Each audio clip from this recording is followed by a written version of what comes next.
hin beeka. Anillee Roozaa irratti piraankii dalage hin beeka. Nama jabaati. Jiru jabaa jiraatu bareedadha. Jaarsa isii wajjin hiikaa gootee amma immoo dhuftee Said fuudhuun yaaduun ajjeesuu heddii na galaafuu heddii akkana na godhuu heddii na ajjeesuu barbaaddi. Osoo barbaadde haga ammaan hin turtu silaa si waamtee si ajjeesisuu hin dandeetti. Garuu akkas hin yaadne kunoo nagoomaan dubbistee si dhungattee seeraan dhiifama si gaafattee addaan baatan malee kabajamtootaa fi jaalatamtootaa akkam jirtu nagaa jirtu daawwattootaa akkuma jirtanitti nagaan keessan fayyaan keessan haa baay'eetu jedhee Sumayyaan waan Roozaarraa barbaaddu san dhabdee jechuudha. Hiriyummaa yoo ta'e yoo Yemanitti waliin jiraatanii wanta baay'ee dabarsan wanta baay'ee godhanii wanta baay'ee wajjin dabarsanii amma immoo Roozaan itti jijjiiramtee Said fuudhu eegdi jechuudha. Said wajjin jiraachuuf sargii godhu jedhan jechuudha. Kanaafuu isiin baay'ee aartee aarummaa isiin garuu gaafattee wanta gaarii yoo argadhe jettee jaalalumaan itti deemte jechuudha. Jaalalumaan itti deemtee wanta isirraa eeydu waan tokko hin arganne. Maalinni mee viidiyoo laalaa. ይቅርታሽ ይቅርታ ልጠይቅሽ ነው የመጣሁት። እሺ እህቴ ነሽ፣ ጓደኛዬ ነሽ። በጣም የዋህ ስለሆንሽ ነው አንቺ ራስሽን አሳልፈሽ ለማይገባው ሰው በእኔ ምክንያትም ነው ደግሞ መድኃኒት የጠጣሽው። አንቺ እውነት በጣም ነው ያሳዘንኩኝ። በጣም አመሰግናለሁ። ይሄን አንቺ ነሽ በዚህ ጠበቅኩሽ እንዴ? በጣም ይቅርታ ረዛዬ። ችግር የለም የኔ ፍቅር። እኔ በጣም ነው የምወደው። እኔም በጣም ይቅርታ። እኔ አንቺ መስለኝ ሌላ ሰው መስለኝ ነበር። ወላሂ ኧረ እኔ ግን በቃ አንቺ ስም ነሽ እንዴ? ይሄ አንቺ ስም ነው? ዋው ማሻአላ። እኔ መስግናለሁ። እኔ ምን አቀለንቺ ታውቃለሽ እንዴ? ሌላ ሴት መስለኝ። አንቺ ለምን ሸውድ እንላለን? አይደለም እውነት በጣም ነው በራሴ የተናደርኩት። በጣም ነው ያዘንኩት። አንቺ ሆስፒታል ተኝተሽ በጣም ነው ያዘንኩት። ስላሳዘንሽኝ ነው። በጣም ይቅርታሽ። አንቺ ለምን አላቀለቅሽላል?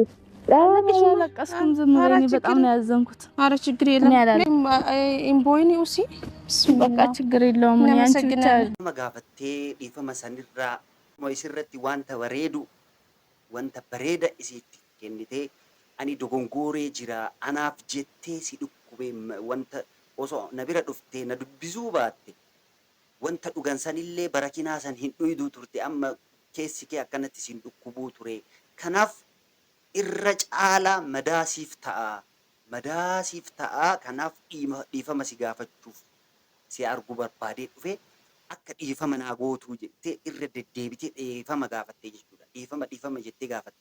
Maaliif hiriyyummaa isii ibsarra jirti jechuudha. Hiriyyummaa isii deebisuurra jirti jechuudha.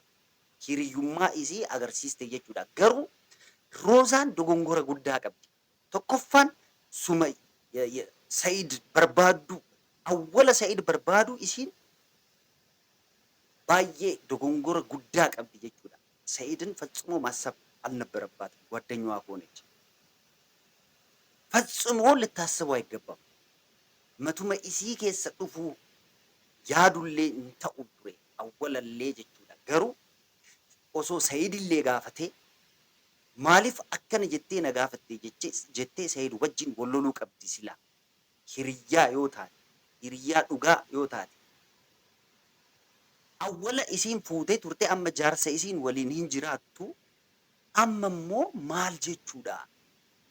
Wanta kana Saidillee hin beekaa, Sumayyallee hin beekti. Wajjin nyaatanii, wajjin dhuganii. Kanaan duras hin geegeessaa Yemanitti jechuudha.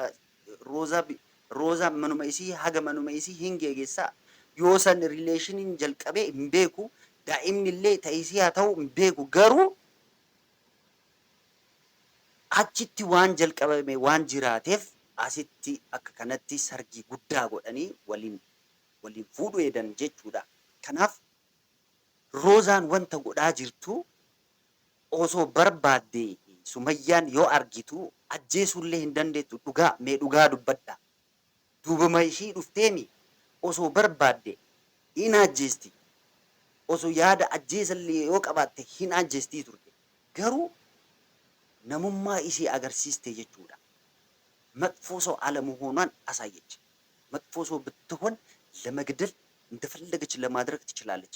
የዋህም ስለሆነች ሮዛ ዋንተ ኮምቤቱ ሮዛ ገሩ ነምኒ ሁማን ቤኩን ጀደሙ ሂምቤቲ ስሪት ቀሩዳ ቀሩቴዳው ያንሌ ሂምቤጋ ወጂን ደለይኔ ሂምቤጋ አንሌ ሮዛ ረት ፕራንኪ ደለጌ ሂምቤጋ ነመ ጀባቲ ጅሩ ጀባ ጅራቱ በሬደዳ jaarsa isii wajjin hiikaa gootee amma immoo dhuftee Sayid fuudhuun yaaduun Sayid jechuun ka Sumayyaa akka ta'e ani isirraa ka eegee ture maalinni Sa'idiif Sumayyaa waliin araarsitee ana wajjillee hasoftee akkuma goone Sa'idiif Sumayyaa waliin araarsinee Sayidillee ijoollee isaa wajjin akka haa jiraatu nagaafattii waliin dubbannee hin sirreessaa jedhee yaadee ture. Kanallee dubbisee ture. Deebiin isii maal ta'e? Sayid fuudhuu, Sayid wajjin jiraachuu.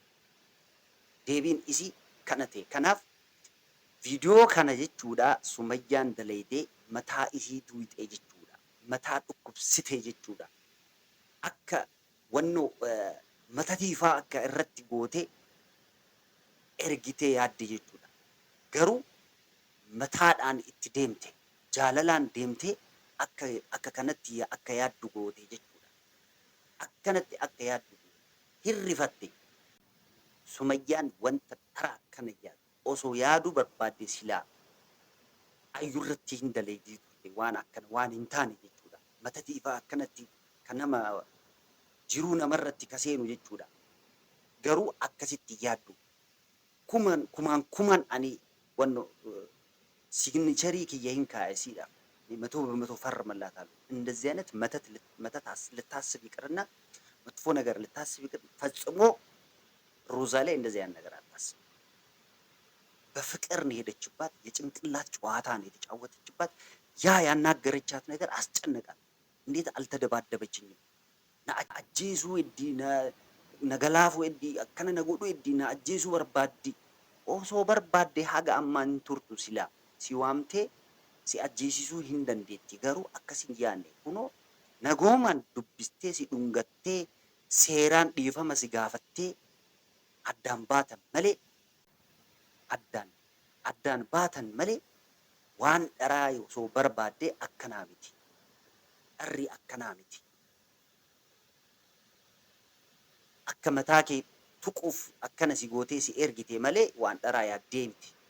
Garuu amma mataa si tuqe jechuudha. Waan isiin gootee gaafii guddaa sitti ta'e mataa kee keessa seenee gaafii guddaa sitti ta'e akkanatti si cinqaa jira. Kana isiniif himuu barbaade. Nagaan haftaa